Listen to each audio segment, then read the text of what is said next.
most dangerous enemy is not the one who speaks loudly and insults you, but the one who shakes your hand with a calm smile while silently digging a grave for you. Have you ever had the feeling that someone not only dislikes you, but harbors a silent, smoldering hatred, far beyond mere spite? The scary truth is that not all adversaries openly declare war. Many choose to wear a mask of friendliness, hiding much darker intentions behind it. Sadly, most of us don't see that until it's too late. This is not a call to paranoia. This is a call to survival. Because some people don't act on impulse. They plan, they wait, and when the moment is right, they strike. What makes them dangerous is that they appear completely normal, sometimes a coworker, a friend, or even the person you trust the most. And when their true colors are revealed, things have often gone too far. In this video, you'll learn how to spot 5 subtle signs that not only mean someone hates you, but that they're deliberately plotting to destroy you. These signals aren't always obvious, but once you learn to recognize them, they could be the only thing standing between you and making an irreversible mistake.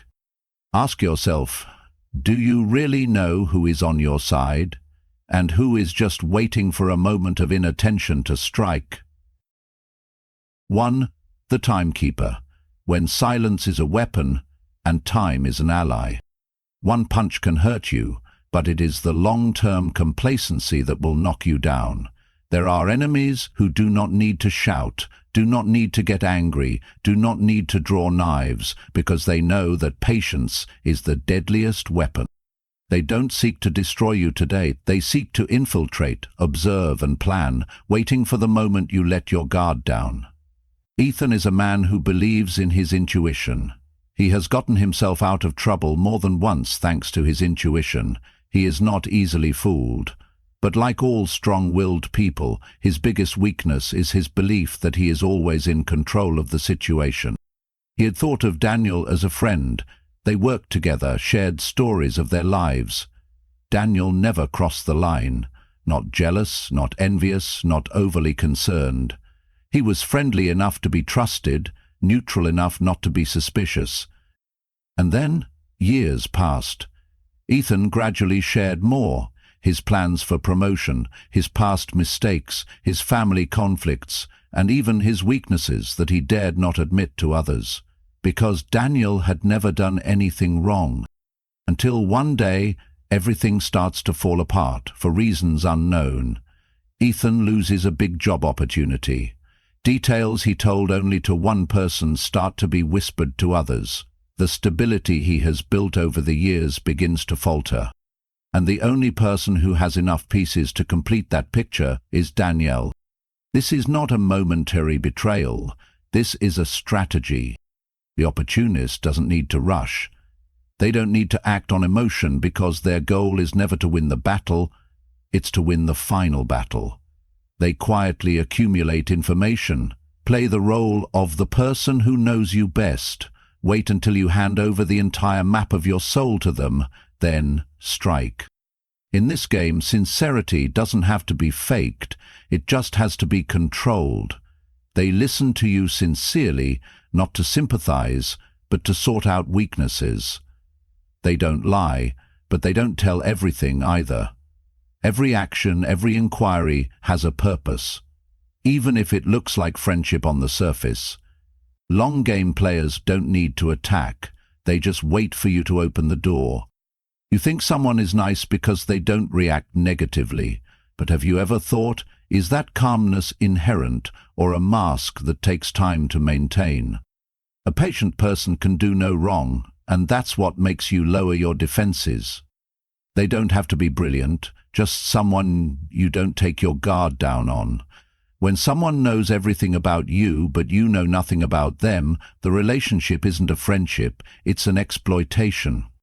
Philosopher Marcus Aurelius once wrote, "Your real enemy is not the one who opposes you, it is the one who makes you stop doubting." Because once you've eliminated doubt, you've also eliminated vigilance, and with it the ability to defend yourself. 3 steps to deal with opportunists in the Stoic spirit. 1. wary of people who are more interested in your future than they should be. Not everyone who asks what's next is being mean, but if someone is constantly trying to map out your life, ask yourself, what do they need to know? 2. Limit your disclosure, not because you don't trust others, but because you respect yourself. Epictetus once said, "Freedom begins with knowing what to keep in mind."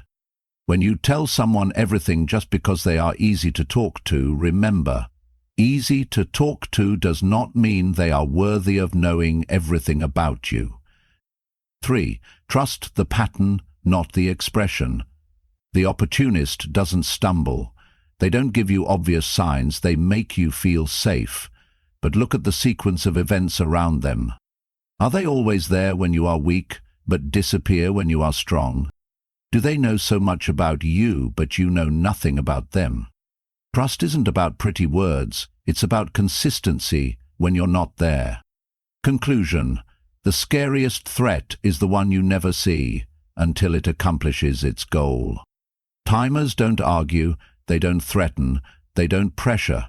They manipulate with calmness, with timing, with the perfect image. They don't need to fight, they just wait for you to hand them the keys. The rational Stoic understands that not everyone is an enemy, but not everyone who smiles is a friend. And in a world where loyalty can be a mask, inner stability is the only armor you can trust. Don't be afraid of the dark. Learn to see in the dark. 2. Silent betrayal. When the knife comes from behind and the stab comes from behind the smile. Not every attack comes from the front. Not every enemy comes charging at you with a sword in broad daylight. Some attacks are silent, slow, and seemingly invisible, like the way a drop of acid eats away at steel over time, without making a sound. It is a silent betrayal, when trust is poisoned little by little, not by violence, but by the subtle manipulation of words and attitudes. Emily had been a model employee. She believed she was just having the usual office drama, a difficult co-worker, a few petty arguments. But then the paint began to peel away. Her once listening boss became distant. Her colleagues stopped asking her out to lunch. Conversations that used to be filled with laughter fell silent when she walked into the room. And the strangest thing, no one could say why. There was no major conflict, no argument, but something was happening. Silent and effective, like a poison that spreads through the veins of an organization. And Emily, unbeknownst to her, was being isolated by someone who would never directly attack her. It's the art of manipulation behind the back. Silent traitors never act on impulse. They know that reputations don't need to be killed, just broken. They whisper to someone that there's something wrong with Emily. They deliberately reveal half the truth, then let someone else's imagination do the rest. They sow seeds of doubt and let your environment nurture that uncertainty. You don't hear the slash, you just feel yourself bleeding. What makes this kind of betrayal so terrifying is that it doesn't come from an outright enemy. It comes from someone who was once on your side, someone who once called you a friend, shared lunch with you, sent you funny memes. And then, while you were still living in that illusion, they quietly pushed you away from the center, with each scattered, tinder-like comment. The ancient Stoics saw this long ago. Marcus Aurelius, an emperor often surrounded by falsehoods, once wrote, "The opinions of 10,000 people are worth nothing if none of them know the truth." Truth does not live in hearsay, it lives in consistent action and personal character. The Stoic did not follow public opinion, nor did he rush to correct himself when slandered. He understood that only consistent action can defeat slander. How do you defend yourself against a silent manipulator? 1. Stay true to yourself, not your image. Others can control your perception of you, but they can't control who you are unless you give it to them. When you put all your self-worth into what other people think, you become a puppet.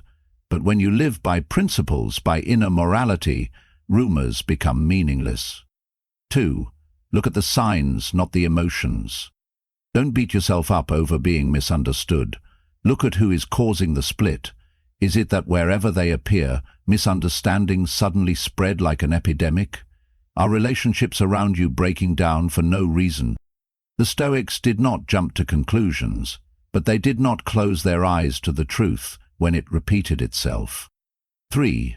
Strengthen your inner circle. No one can stand alone forever. A person is easily manipulated when alone, but when you have people who know the real you, rumors cannot penetrate. Traitors cannot sow seeds of doubt in the minds of those who have seen the light in you.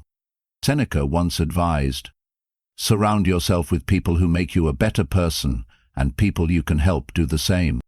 Conclusion: evil does not need to scream, it only needs to whisper. You won't see the bang, you'll just feel isolated and doubtful.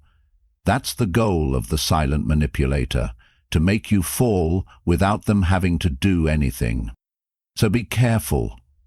Don't get so caught up in your need for approval that you lose your sense of right and wrong.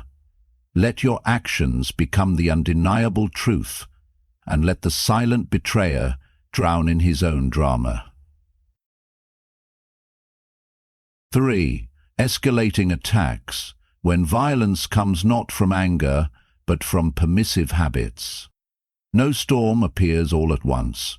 Before the thunder strikes, the sky changes color, the wind shifts, and the air becomes oppressively heavy. Likewise, an act of violence is never spontaneous. It is tested, measured, repeated bit by bit, like the perpetrator testing, "How far can I go before I am stopped?" Nathan is a patient man. He is easygoing, doesn't like confrontation, and has a habit of brushing off any unusual behavior with the phrase, "It's probably just a joke." So when Eric, a co-worker, started making weird jokes like, "If I get mad, everyone will be upset," Nathan just laughed. When Eric said, "Do you know how to hide a body?" "Just kidding, ha-ha," Nathan still laughed. But this time there was something off in his eyes. Something unclear, but it sent a chill down his spine. Violence often disguises itself as humor. Dangerous people don't always scream, smash, or lash out. Some test your reaction with innocuous actions, like rude comments, small physical contact, or a sarcastic, threatening smile. If you don't react, they take another step. If you laugh along, they take it as approval. If you stay silent, they understand that you are willing to endure. Eric started standing too close to Nathan in the narrow hallways, shoulder to shoulder, eyes never averted. Another day, he blocked the exit and didn't budge. Again, Nathan smiled and squeezed past. And then, one afternoon, Eric threw something heavy down on the desk, startling everyone. He leaned down, leaned close to Nathan's ear and said, "Lucky that didn't hit your head, huh?" It's not the action that matters, it's the sequence of actions. The Stoics do not teach us to be skeptical, but they teach us to see the pattern that repeats itself in silence. Marcus Aurelius wrote, "The obstacle in the way becomes the way itself." His point is not that we should rush into violence, but rather, let what makes you uncomfortable become a signal that you need to look at, rather than avoid. If you ignore what you fear, you don't make it go away, you just give it the opportunity to grow. 3 Stoic steps to defend yourself against dangerous escalation. 1. Recognize patterns, instead of waiting for worst behavior. 1 bad behavior is a sign. 2 is a trend. 3 is a system. If someone repeatedly uses verbal innuendos, jokes about hurtful things, or violates your personal space, that's no longer a coincidence. That's a test. 2. Set boundaries, as clearly as possible, as early as possible. A Stoic doesn't react impulsively, but he also doesn't give in to the unacceptable.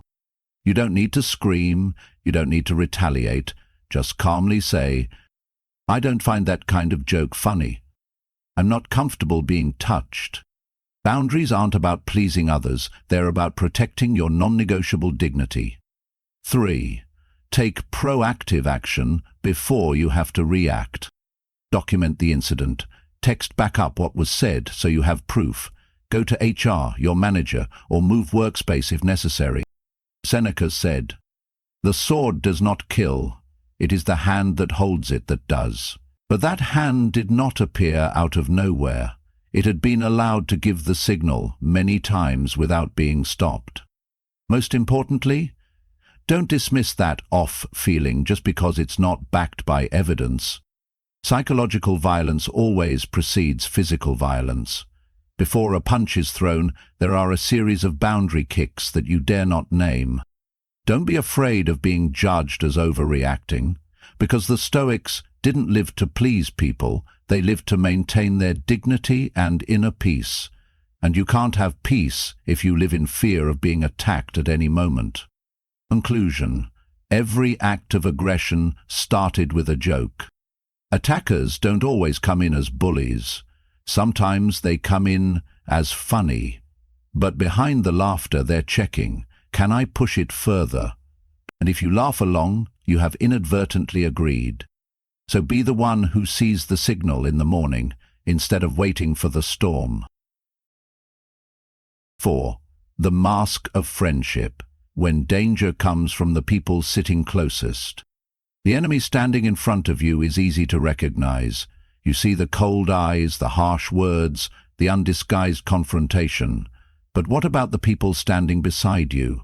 The ones who smile at the right times, who compliment you in front of others, who are always there when you need someone to listen.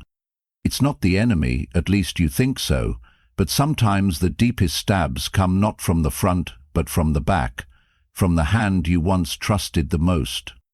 James used to think he was smart about his friends. He knew who was fake and who was genuine, or so he thought. When he moved to a new job and met Daniel, he found a great co-worker, approachable, understanding, and seemingly genuinely caring. Daniel was unlike others. He listened without judgment, remembered every detail James shared, and went out of his way to help whenever he could. Over the course of a few months, Daniel became not only a co-worker but also a favorite of James's family. He entered James's life as his truest friend. But it was that likability that blinded James, the friendly mask, the perfect tool of manipulation. Not everyone wants to hurt you through power or intimidation. Some people want to come into your life with love, only to destroy you from the inside, where you are most vulnerable. They don't demand, they don't question, they just care, and you slowly open up. You tell them your dreams, your fears, your past mistakes, things you don't tell anyone else because you think they're trustworthy. Then one day the details you shared start to come back to haunt you. A personal idea is stolen by someone else. A small mistake suddenly becomes the subject of gossip, and the only person who knows all this is that good friend. Daniel chuckled lightly when James asked, "Oh, just a coincidence. Someone must have said it. Don't worry, it's nothing serious." But you know, there's a big difference between someone who is unintentionally insensitive and someone who is intentionally insensitive. The Stoics understood this thousands of years ago. Marcus Aurelius warned, "Beware of those who are too quick to show loyalty, for those who need to prove their loyalty are often the most likely to betray." True friendships are not rushed. They don't become suddenly intimate, and they don't require you to open up too quickly. But fake friends want to rush things because they're not looking for companionship, but for access and control. How do you recognize that mask? 1. They care too much, too quickly. A new acquaintance doesn't need to know the details of your sleep, your financial worries, or why you stay up late. If they're too curious, ask them back. Why do they need to know that? 2. They always stand by you, but don't make you stronger. A true friend will tell you when you're wrong. A fake friend will just pat you on the back, agree, but behind your back, use that weakness against you. 3. They want to be present in every part of your life.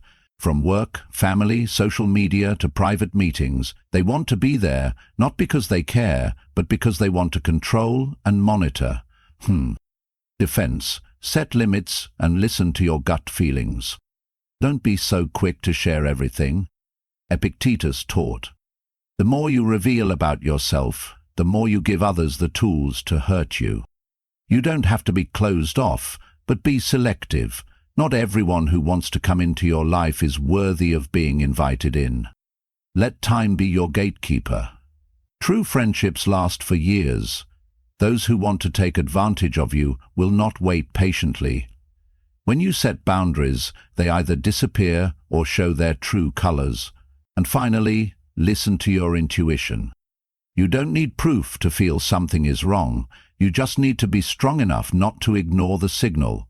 Intuition is the light of the experience. Conclusion.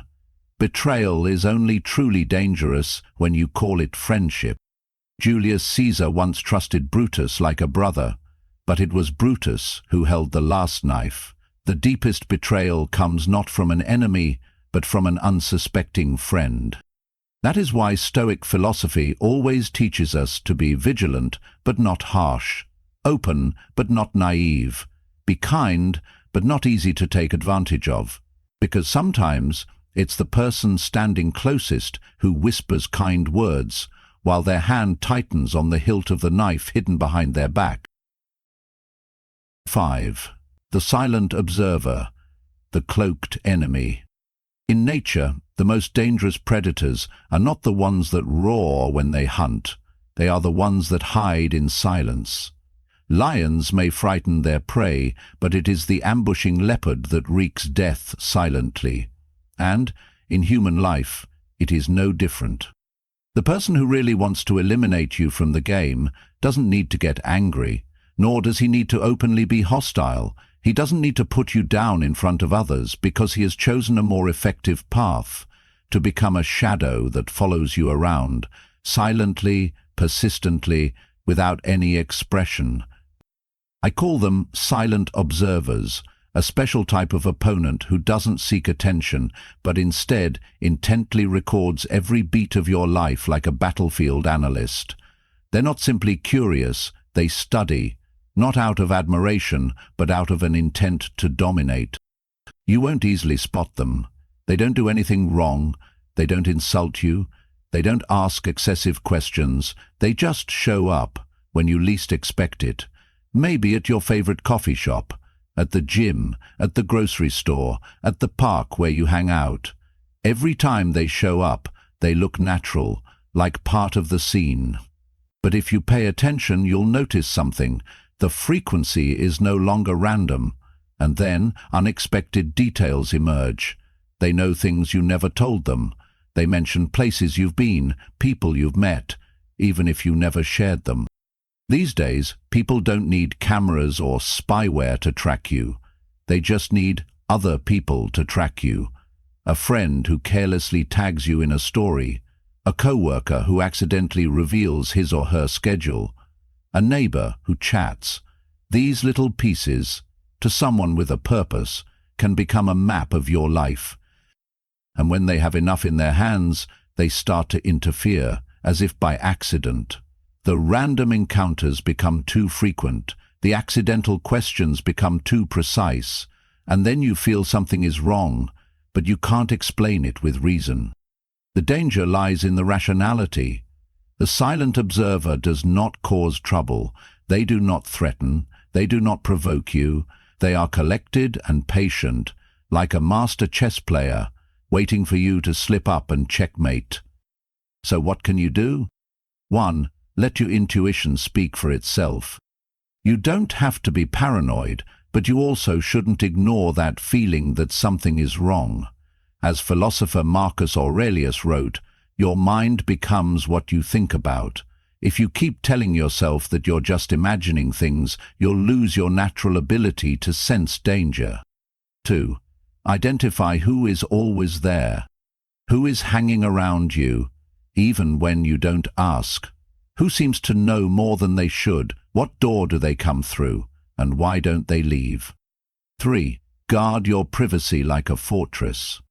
Don't think that because you don't post anything you're safe. Rogues will gather information indirectly from your environment. Every detail you reveal is a card they can use to build a trap.